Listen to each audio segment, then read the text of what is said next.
Hello, everyone. Thank you for joining for February's OpenAlex webinar series. I'm really excited today to be having a co-presentation with our friends from DOAJ. So we have Dom Mitchell here, who's going to be starting the presentation, telling you a little bit more about DOAJ, or DOAJ as I call it, not to be confused with DOJ, and how they help journals be more visible and more impactful. And then the second part of the presentation, I'm going to do a little bit of talking about how DOAJ is incorporated into OpenAlex and how it adds a lot of value to what we do as well. And then afterwards, of course, we'll open it up for Q&A.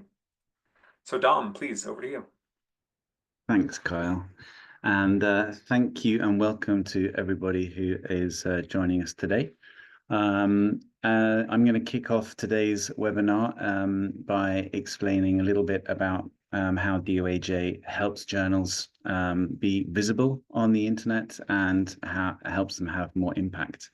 I am currently the Deputy Director and Platform Manager for DOAJ.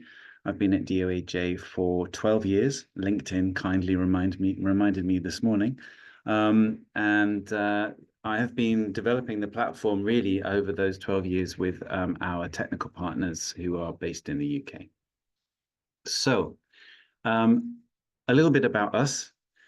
DOAJ was born in 2003, and back then open access was very new, very fresh, and there was a need then to keep track of all of these open access journals that were starting to surface amongst the more traditional subscription journals. We started with a list, or we launched with a list of more than 330 diamond journals, many of those from Brazil. We had worked closely with partners in Latin America to find open access journals. And we also had some journals from Europe, some very new journals from Europe.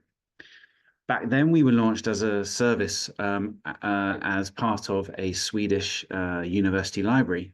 But today, for the past 12 years, we've been completely independent. We're independently owned, and we're independently governed. And importantly, written into the registration papers for DOAJ, there are clauses which mean that we cannot be bought. So we are never for sale. We are owned independently, and we're part of the community. And that's really important, I think, and when we get to the community section later in my slides. So fast forward 22 years, and today we're not just a list of open access journals anymore, but I'm very proud to say that we're used as a benchmark for best practice in open access publishing, and our criteria that we use to allow to approve journals into DOAJ is a gold standard that is known throughout the world. Our mission is to increase the visibility, accessibility, reputation, usage of peer-reviewed open access scholarly journals. And that's really important. And visibility and impact, I think, are extremely hard in today's day and age with the constant flow of information. And DOAJ is really a service for those journals to be seen and found on the internet. And we don't mind where journals come from, what language they publish in, what discipline they publish in. We index all sorts of open access journals. We're committed to remaining 100% independent. And we are also committed to making sure that our primary services of reviewing journals and applications and maintaining metadata are open to everybody. And why are we doing this? Well, that's because we have a vision that is where at some point there will be an equitable and diverse scholarly ecosystem where trusted research can be accessed globally without barriers. And I think that's really important later on when you'll see why we're partnering with OpenAlex. You won't find any hybrid journals in DOAJ. We only index pure open access journals, and it's been like that since the day that we launched. But every journal in DOAJ has been rigorously assessed against our criteria, and those criteria are focused very much on best practice and standards in editorial practices, and also quality and the quality of the way that the journal carries out its processes. And just going back to that, to our vision of equity and diversity, one of the highlights of my year in 2023 was when we were able to publish some research that we'd done by our then editor-in-chief, who discovered that we index more than 9,800 journals that you won't find in Scopus or the Web of Science. And that data is almost 2 years old now, so we're looking forward to updating that this year. Another aspect of diversity is multilingualism, and it's really important that research in all languages is given a place and is able to be found and disseminated on the internet. And we are an active we play an active role in the Helsinki Initiative for Multilingualism in Scholarly Communication. We love the fact that we have such a great diversity of languages and countries represented in the index. I mentioned earlier about how DOAJ is sort of, owned and driven by the community, and that's really sort of, it stands true. Without the publishers providing us with their journal applications and their journal metadata, and without their supplying their article records to us, there wouldn't be an index. We have over 21,300 journals today, so we've grown quite substantially since the original 330. And we have over 10.82 million article abstracts. We're funded by the community, and 82% of that funding comes from academic organizations, universities, university libraries, and I'm delighted to say that we receive support from all over the world. And then 18% comes from other contributors like discovery services, publishers, and funders. I think there is some belief still out there on the internet that DOAJ is owned and run by publishers, and that isn't true. We're very much owned by sort of public organizations, by the universities and the libraries. And we rely on the support of volunteers, and those volunteers that are, again, all around the world, they bring to us a diversity of language and skills, and they give us their hours and they review journal applications, and we wouldn't be able to do that without them. So let's look a little bit more closely at the editorial process that we use at DOAJ and the metadata that we are working with. So I'm very proud that DOAJ we still do everything by hand. And I think it's really important that we retain that manual element at DOAJ, because we're working with journals from all over the world. It's impossible to automate those kind of processes when you've got such a great diversity of different journals applying. In January, we received over 1,000 applications just in January alone. And that was a new record for us. And I think that we're probably going to see that average stay true for the rest of this year. We not only do we review applications and accept them, we sometimes have to reject those applications, but then we try very much to give constructive feedback to those journals to help them understand why they need to, where they need to improve the information on their website so that they can reapply again and be indexed in DOAJ. As well as a team of managing editors that work to review all of those applications with the volunteers, excuse me, we also have a dedicated quality team, and they are key to what we do because they maintain a high level of trust in our service. And in 2024, they conducted 473 individual investigations into potential cases where we thought that the quality of a particular journal wasn't everything that it seemed to be. And that work it could only be done by hand. So I'm absolutely delighted that we have the ability provided by these supporters to look out to do this kind of work. Every application goes through the same process, and we have different stages that allow us to check for a journal to say that it's doing what it says it does on its website. And it's really important we have that it goes through each of these different stages, because then we can provide feedback to the publisher and let them know that we have that this is an objective decision that's been taken. That metadata that the editorial process is working with results in, once a journal's been accepted, 54 different pieces of metadata. And that journal metadata is unique to DOAJ. It corresponds to our application form, to our criteria. And you won't find that sort of collection of metadata anywhere else. I was looking at some heat maps of our website in preparation for this webinar, and the most popular areas of a journal's information that people are looking at and clicking on are the title and the homepage. So people are coming to us to get access directly to a journal. The ISSN, which gives information about journal's validity and where it's registered in the world. Copyright and licensing information that we receive a lot of questions about. It's a particularly tricky area. And of course, fee information. And those fees, it's not just the APCs, the article processing charges, but it's also other fee information as well. The metadata about fees is in fact extremely popular. We receive a lot of feedback about fees. People letting us know if a list price is out of date, and it is list prices that we display. Publishers provide us with those list prices on an annual basis. Sometimes they forget. But we've got processes that help remind them when they need to update that data.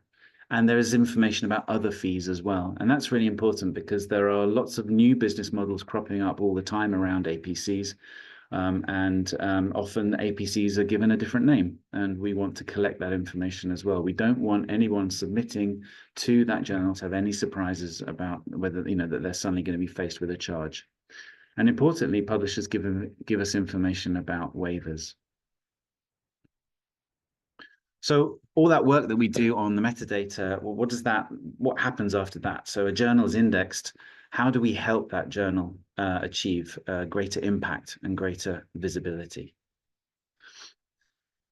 I want to just give a very brief profile of what I mean when I'm talking about DOAJ publishers. We index journals from a range of organizations, from a supersized commercial organizations that have, sort of hundreds of journals, down to a very, very long tail of small non-profit journals and publishers. And what do I mean by small? Well, just to give you an idea, the top 50 publishers in DOAJ, in terms of the number of journals that they have, only account for 24%. And remember that we have over 21,300 journals. So and I was doing some analysis on those single journals, and we have more than 7,800 publishers or journals in DOAJ that are just single entities. And that's really important because it gives you a really good idea about the scale of the range of sort of skills and competencies and resources that we're dealing with. And these smaller journals and publishers, they often face problems. They don't attract or publish as many papers, which means that their websites remain static for longer. That's not attractive to search engines, who won't come back and crawl that content if they see that the website hasn't changed. The amount that they output is tiny compared to some of the larger journals or the larger publishers, which means that the content that those smaller journals have published just remain undiscovered, uncited, and sometimes they even disappear completely. And in general, we see, and this has been backed up by a survey on Diamond Open Access Publishing that was done some years ago now by Science Europe, we see that there's a real lack of technical resources to focus on indexing and discovery. And just the knowledge and the funding to overcome those barriers are really hard. And it's so, by being indexed in DOAJ, we help those journals overcome some of these problems. And we do that by following three fundamental principles around our metadata, basically. So remember, we have journal metadata and article metadata. We make sure or we're committed to keeping our metadata openly available and licensed in an open fashion, and make it available in multiple formats to just make sure that it's got a greater uptake into other systems. We also make sure that our metadata adheres to standards so that to increase interoperability. And importantly, and this is where our friends at OpenAlex come in, is that we make a point of partnering with aggregators, discovery services, libraries, and other indexes who are all much better at disseminating metadata than we are. This is an example of some of the places where we've found our metadata, or where we've heard from partners that they are using our metadata. And of course, OpenAlex is up there at the top. And there's a real range of tools and solutions and services that you'll find on the internet. More recently, ChatGPT has started to refer a lot of traffic to us. But then, also down to up at the national funding model, we know that our being indexed in DOAJ is used for compliance to open access mandates, and also down sort of for people looking for places where to publish their journals. We know our metadata is incorporated into different journal finder tools. So why are we so excited about our partnership with OpenAlex? Well, we have a lot of metadata. Our metadata is unique. And as I showed earlier, we index journals that you won't find anywhere else. But we're tiny compared to OpenAlex. We are a small team, we're a small organization, and we need to focus on what we do best, and that is processing applications and indexing journals. Compared to OpenAlex, we have tiny amounts of traffic to our API. And so actually, by ensuring that our metadata is used by OpenAlex, it opens up all the journals and the articles that we index to a much wider dissemination and much wider impact on the internet. Thank you. So I'm going to stop sharing and hand over to Kyle. Thank you, Dom. That was fantastic. I am going to, if I do this seamlessly, start off exactly where we were. Can you let me know if you see the slide? Okay, awesome. And I'm doing this intentionally to stay on the thank you slide to DOAJ for a moment, to say, I'm going to talk a little bit about some of the ways that I think DOAJ has specifically enhanced OpenAlex, but that list is really long, and there's a few things I want to point out. We're new. Our organization is older, and we've been working on open science solutions for a while, but OpenAlex is just a couple of years old now. And as we started growing, we learned that there's a lot of challenges with running open infrastructure, especially where so much of the community depends on it. And we heard time and time again that we should look to what DOAJ has done as sort of the gold standard of community governance. And in fact, we did just that, and recently almost copy and pasted the great work that you guys have done on community governance structures to create our first community advisory board. So there's a lot of collaborations like that I'm not going to talk about today, but did want to make sure to thank you for all of that great work. I'm also going to assume that people generally have an idea of what OpenAlex is. I've got lots of webinars where I can send to you that are sort of introductory, but for now, I want to focus a little bit more about just DOAJ in OpenAlex. Dom did a really good job talking about discoverability of open access content, and this is something that has always driven our organization. So one of our first, and the organization is Our Research, it's called, and we have lots of products, not just OpenAlex, but one of them, and one of the first big ones, was Unpaywall. And the concept behind Unpaywall is we have lots of repositories that are now publishing green open access content, but why does it matter if people can't find it? And so Unpaywall was meant to be a technological solution to help people find these green open access versions of otherwise paywalled content to make it more discoverable. And that's always been really important to us. So if you go in, this is a screenshot from OpenAlex, you can find works that are not not open at the publisher, but there is a PDF in a repository somewhere. So we really try and help expose those. But OpenAlex has gone quite a bit broader than that. And I think the future of open science has really shaped a lot more towards open science journals. and more journals doing open access. Repositories will always be a critical part of that. But as we think about these sustainable journal models, I think that's become a lot more important recently. So really high level of what OpenAlex is, we call it a scientific knowledge graph, but importantly, it's open and we strive to be completely comprehensive. Open, meaning just like Dom was saying for a DOAJ under CC0 license so that people can use it and find that data. And Alex being the Library of Alexandria, which is sort of what we strive to be, having all of the world's information in it. But really shockingly, when I started getting into this field, I guess about 10 years ago now, open access content is traditionally underrepresented in discovery tools.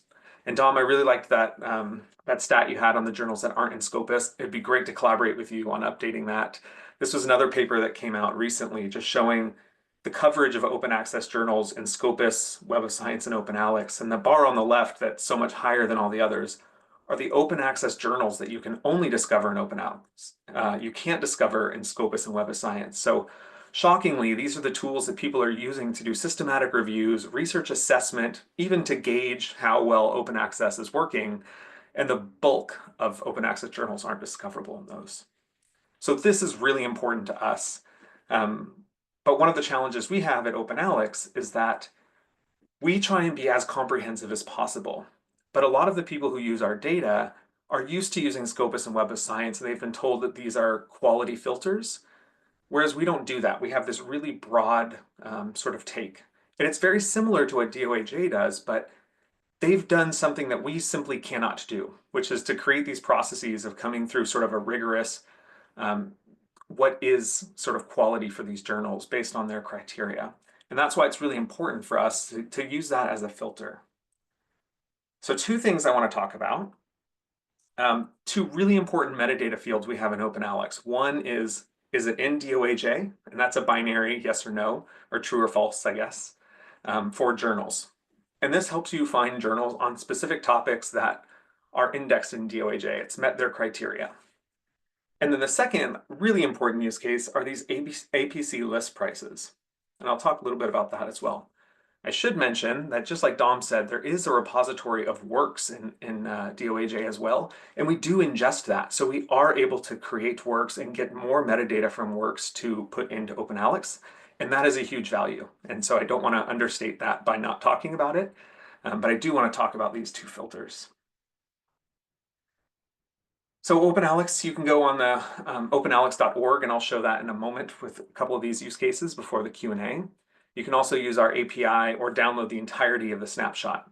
Regardless of what you do that, or how you do that, there's sort of these two metadata fields. And some of the use cases that we're hearing from librarians and other people around the world that are really important are finding your research in DOAJ journals. I mean, this is kind of silly, but most institutions really struggle to have a list of their research outputs in general. So that's one of the problems that we're trying to solve, is to help universities get a list of all their research outputs. But then let's say you're thinking about your open science strategy and you want to know, well, how many of our outputs are in these journals and which journals are our researchers publishing in? And we've made it, I think, as simple as you can. So if you go to openalex.org/works, you can just, well, actually, Dom, can you confirm, do you see my OpenAlex now, or is it my? Yes, I do. Oh, Yeah. great. Okay, so I have another tab up here. So openalex.org. I'm just going to hit enter for now. You can start searching there. But if I were to pick an institution, I always pick on Simon Fraser University because they're right next to me, Simon Fraser University. This is bringing up all of the publications or research outputs we found that they have, their researchers have published.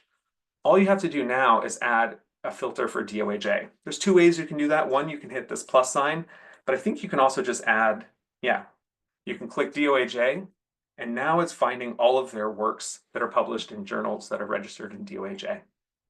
You can export that, you can do further analyses. You can see sometimes there's little quirks in our system, like it should be 100% OpenAlex, so there's probably a few or open access. There's probably a few situations where we have a bug on that because they should all be open access, but this is how you can find those works. The next use case we get a lot is finding journals to publish in. So a lot of librarians, researchers will come to them and say, hey, I want to publish in one of these great open access journals and do the right thing. I don't know how to find them. And so there's a few different ways you can approach this in OpenAlex, but you can start with a topic. So you can see in this example here, I started with a topic that I publish on, marine and coastal plant biology, which is very specific, but that's what my academic work is in. And you can see I added the filter of, is it indexed in DOAJ? And then I grouped by sources, and now it's telling me the journals that publish the most in this topic that are in DOAJ. And the top 200 come up here, but you can, of course, go through all of those. One more really neat thing you can do here is you can actually search topics by like author, or you can input new text. So I won't demonstrate this, but if you have an article that you've written and you have a summary, like an abstract, you can copy and paste the abstract into our API, and it will tell you what topic that is, and then you can look at what journals would publish that in DOAJ. So if people are interested in the QA, I can show that explicitly. But it's just a really good way of finding, you don't have to start with a topic. You could also start with a researcher or keywords or specific top words like kelp biology, for instance. You can start with any of those searches and then find those sources. Another common use case we get is, I want to limit my searches to only DOAJ sources. And this is coming up really importantly because DOAJ is seen as a quality filter on what sources are included. Now, I don't want to say that the research that's not returned in this isn't quality, but there is a really important ability to say these journals have passed that those criteria to be sort of deemed and indexed in DOAJ, and some people want to limit their search to that. So any search you might want to do for systematic review or to find the right relevant research, you can do that, design any query. You can see here sort of the one I did, kelp or laminariales or macrocystis or nereocystis, and then it keeps going on. I list 50 or so genera of kelp to find all the publications on kelp. And then I just add that same filter of the work is indexed by DOAJ. And so you can do this with your searches, but you can also do this with any sort of analysis at your university. So any analysis in OpenAlex. And then the last one that is increasingly important, especially to librarians, is trying to figure out APC prices, APC estimates, both to figure out open science strategy at a university and sort of collections, but also to figure out which journals to publish in. This is really hard information to find. And right now, DOAJ is one of the most important places we get this. We also get APC paid information from OpenAPC and from some other community sourced projects. But in terms of journals and finding how much the APC is at a specific journal, that is the primary source for us. So because that's in there, you can go and, as an example here, I say, let's filter to the University of Victoria as the corresponding author. And I did that because APC prices are often tied to the corresponding author's institution and whatever deal they might have. And then I say, find me only the articles or reviews. That's because maybe data sets and things like that, it's not really relevant. And then I say source type only journals. So don't show me conference proceedings. And then just hit sum APC. And it's that simple in our user interface that you get these two estimates. One is the sum APC paid. And again, this is coming mostly from things like OpenAPC, but we also leverage DOAJ data there as well, because if we know an APC was paid, but there isn't an estimate available, we can use the list price for that journal as a sort of estimate for that. And then below that, you can see are the APC list price. So of all of the publications that aren't open access, or how much would it cost to make them available based on the list price of that journal. So this is being used a lot by librarians around the world, and really we wouldn't be able to do this feature without that data from DOAJ. So thank you again for that. I want to stop there to make sure there's plenty of time for Q&A, but I did want to throw those out. One more thing I'll quickly show that I didn't is when you're in openalex.org, the common search is for works, but you can also at any point search for sources. So the examples I showed, you can do a search here and then group by source to get a list of all the sources in that search. So you'll see it's now finding those. But the other thing you can do is look for sources themselves. And one of our big filters on here is in DOAJ. So you can say, all right, just limit to the list. This is lower than the number that Dom gave earlier, and that's for two reasons. One, we're probably slightly out of date. They continue to grow, and then we only sync at certain points. And two, we might not have matched an actual source name. But anyways, you can find all those journals in here. You can scroll through them if you want to limit your search to just those journals. So I'll stop there. I'll say thanks again to our speaker, Dom, and all the work that they're doing at DOAJ. It is certainly enhancing OpenAlex and its use across the world. I've got a couple of additional resource slides on here. Feel free to contact us specifically about this. And there's some how-to documentation. So if you go to help.openalex.org and type APC, for instance, it'll walk you through how to do some of these estimates, but also really importantly, some of the caveats that go into that. But that's all online, and yeah, we'll move into the Q&A. But thank you again for everyone for attending, and Dom for presenting today.